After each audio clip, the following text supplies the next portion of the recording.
I now invite up to the lectern John from Central Diffs. Certainly a person who would keep you turning on the right angle, I would suggest.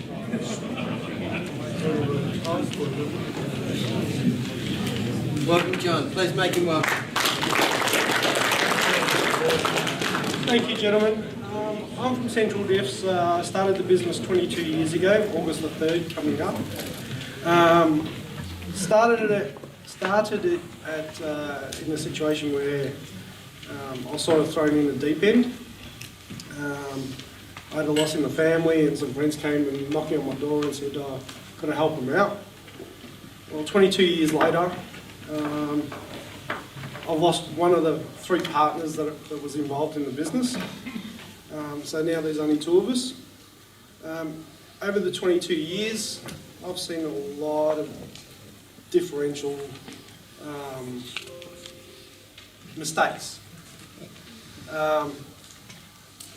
We had around year 2000, 2001, maybe a few of you would know a company called Differential Specialists in Richmond. Yeah.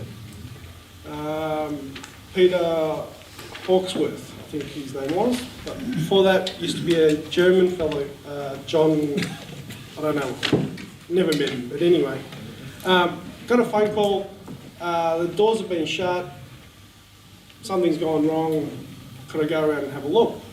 I went there, knocked on the door, left a card, had a receiver ring me up and say, did I want to buy the place? Sure, at the right price. Why wouldn't you? Cut a long story short, bought the place out. A month or 2 later, I get Holden ringing me up. Could I help him out on the job? All right, did that. Holden kept on ringing. Could I do more jobs for him? That lasted about 12 years. Now, Holden no longer manufacture. Toyota keep ringing. Could I help them out with this? Could I help them out with that? Yep, sure. But Toyota's very sly, very smart, knows how to operate. Now we're at 2018. As I said, seen a lot of differentials. Had a lot of funny phone calls. One of the funniest phone calls I had was a company called Lance Dixon rings me up. Got a Ferrari. Chatters when it goes around corners. First question is, how often does the car get driven? Oh, it's in a museum. Okay. Can you tell him to drive the car? Oh, no. This only gets driven once every 6 months. Okay, well, can you go do some figure 8s in a car park? Guy from Lance Dixon goes, what are you talking about? I said, well, you've got to loosen up the diff. A limited slip diff has clutches. These clutches can bind up if the oil isn't lubricating these clutches. Oh, well, what else can I do? Well, you can buy some additive off me, at an extra fee, and you can fix it. So that's what they did. I thought, this is great. I've just made 1,000% profit. But anyway, after all that, I get a lot of you guys enthusiastic about your cars. And I love you. Great, good on you. The cars that you're talking about are early. Now, all cars are meant to be driven. All cars have their issues. A car that was built in 1970 isn't the same type of car that's built today. I get customers ringing up and going, I want a 9-inch for my HQ Holden. All right, mate, what do you want? Oh, I want this and I want that, I want this ratio, I want a limited slip, and I want... Right. My next question is, which side is out? And the customer looks at me and goes, what do you mean now? Well, if you're going to put 10-inch tyres under your car, which side's going to be rubbing? Still blank? No. Well, my car's never been in an accident. No. Monday, the right-hand side was out. Tuesday, your left-hand side was out. Wednesday, your left-hand side again.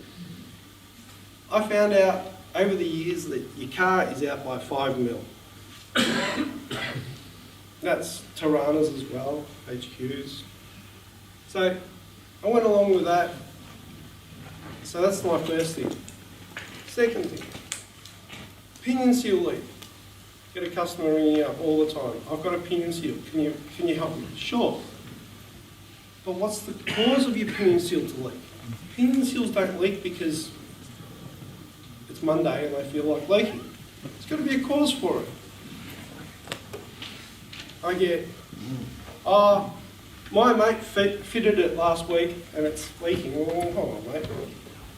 So why don't you look into it? Why don't you find out why it's leaking? Car comes in, you look at it.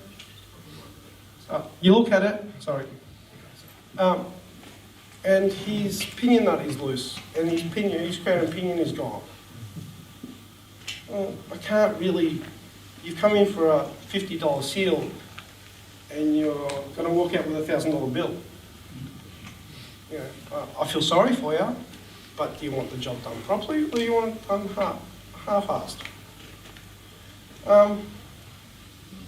Technology in the days of differentials has expanded immensely. 20 years ago, we were building 9 inches and we were building stock standard limited slips. Nowadays, you don't have to go to a 9-inch. You can actually rebuild.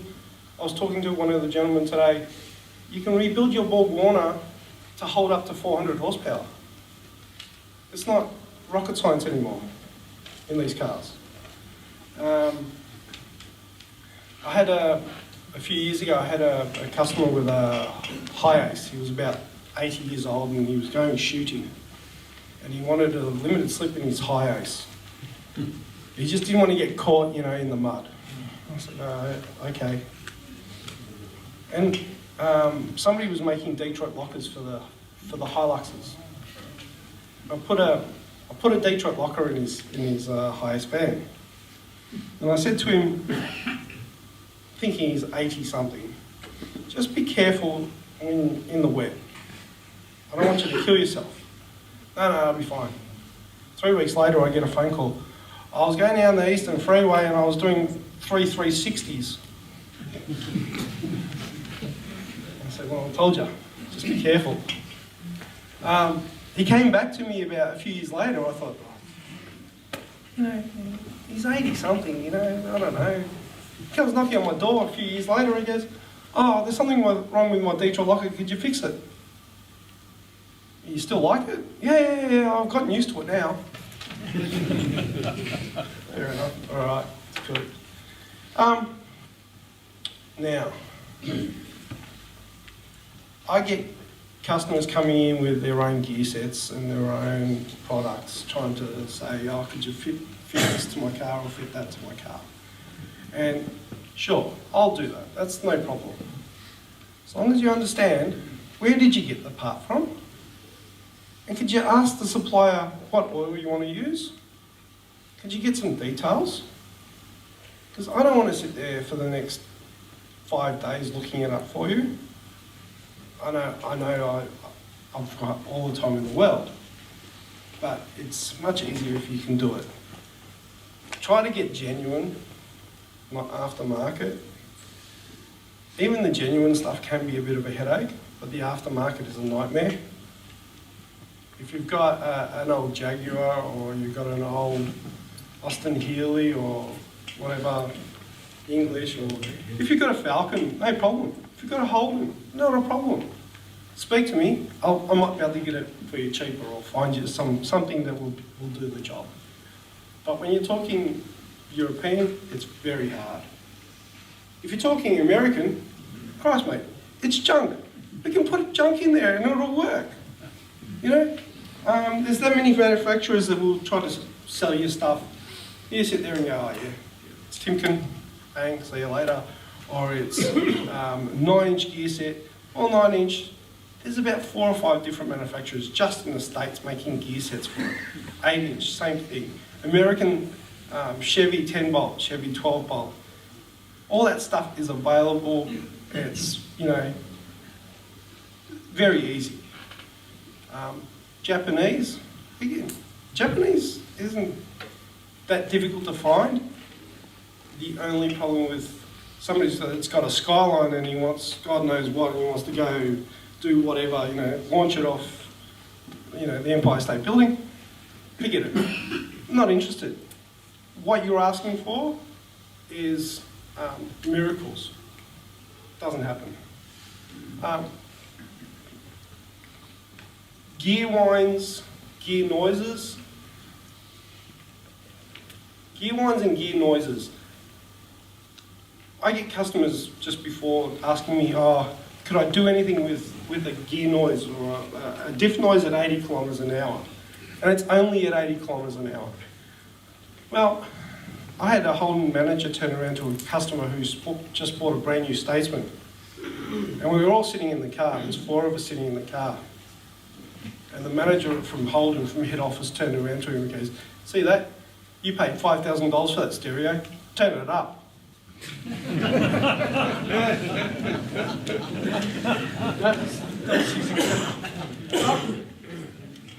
Now, same thing. You know what? Buy a bit of stereo.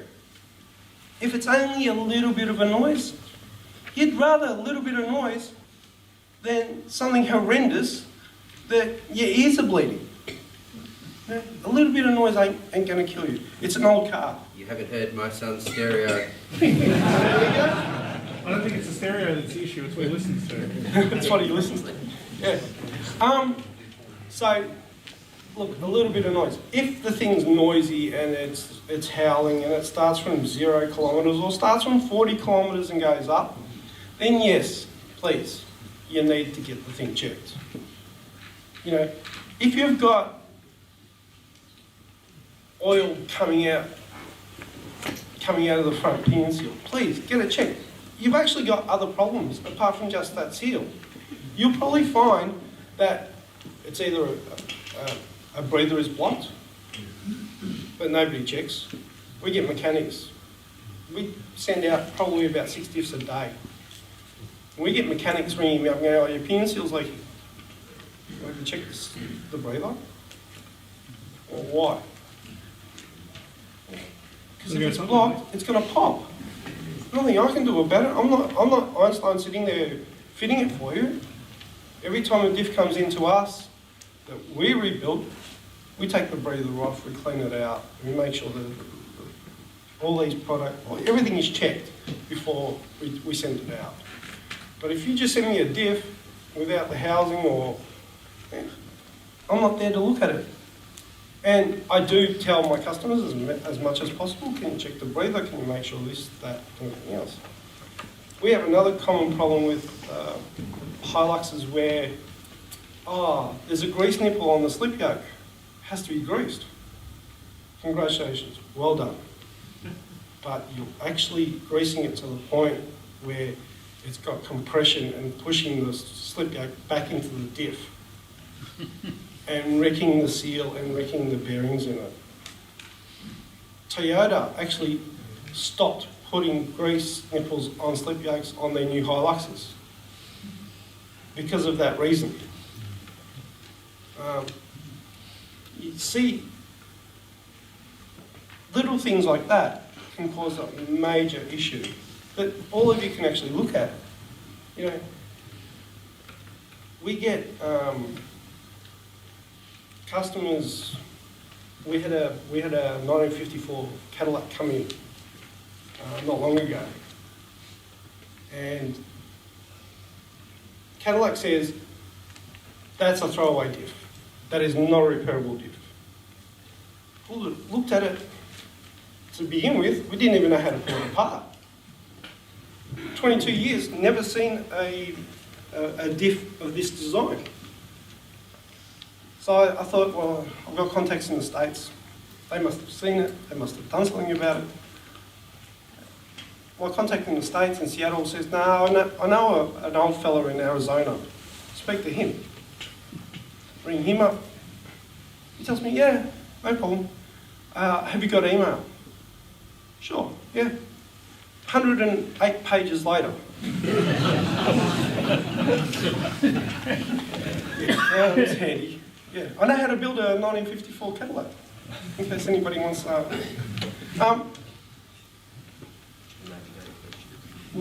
more minute. Anyway, in the end he goes, how about, oh, do you need somebody for... Now this guy was 80 something. Careful.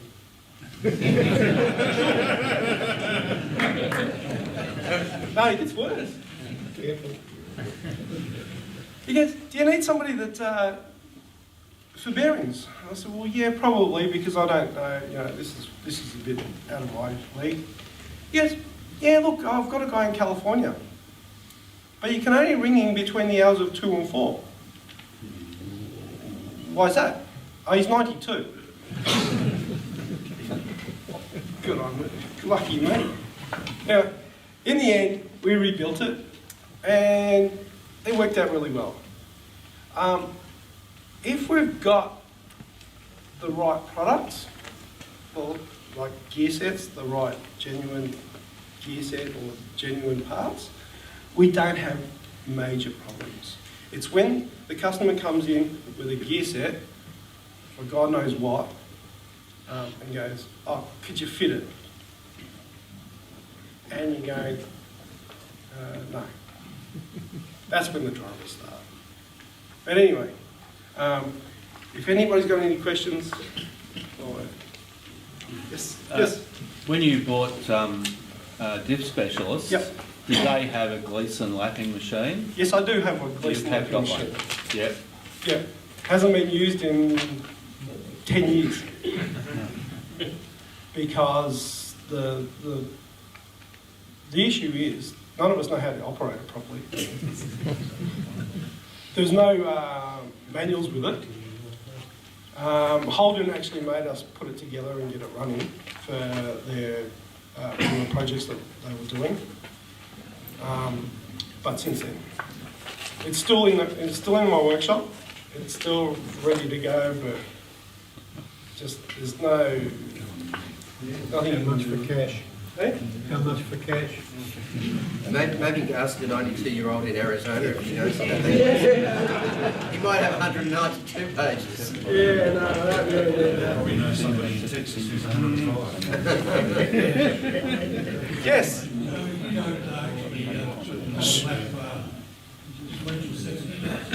No. There is. There was a company in Williamstown that were cutting gears and doing things like that, but not in Australia anymore. I had to chase it up for a customer. I think it was Nick Sims, Automotive, years and years ago, and we looked at. He wanted it for a Rolls Royce. But yeah, but it's we don't manufacture stuff like that here anymore. I mean, the irony is the manufacturer rings me up and asks what gear sets fits in this model Commodore, because everybody that was in manufacturing is gone, and all they've got is dummies in an office looking at a screen. I had the manufacturer ring me up and ask, what oil do we use for that differential? I mean, this is where we've gotten to the stage in this industry, in our industry, which is just sit there and stop ringing, you know? Yes? What was the problem with the Holden Commodore twin cab utes with all the noisy diffs that were recalled and changed by dealers, yeah, and they never fixed it?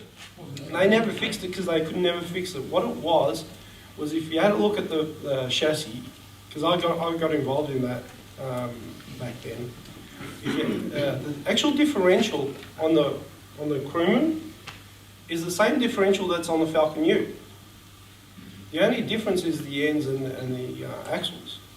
Internally, it's the same diff. So what happened was, if you look at the Falcon Ute, the chassis goes under the car, and on the crewman, it goes in an L shape. So, and the back cover of the crewman is made of plastic. So you've got an L-shaped chassis bolted to the cab of the car, and you've got a vibration that goes through the car, and the vibration on the crewman goes to the back of your head. So you get all the noises, whereas the noises off the Falcon, and the only time you actually know that the Falcon's about to shit itself is because all the noise goes under the car. The Falcon Ute's got to be 5 times noisier than the Commodore. And that's where they stuffed up. I was involved in that when the car came out. You should have seen the faces of the managers when they were at Lang Lang testing the cars. They were ready to kill people because they didn't know what was going on. And we pulled the diff out of a Falcon Ute and put it in the crewman, and took the crewman diff and put it in the Falcon Ute. And that's where we discovered that their issue was. So. Ladies and gentlemen, a big clap for...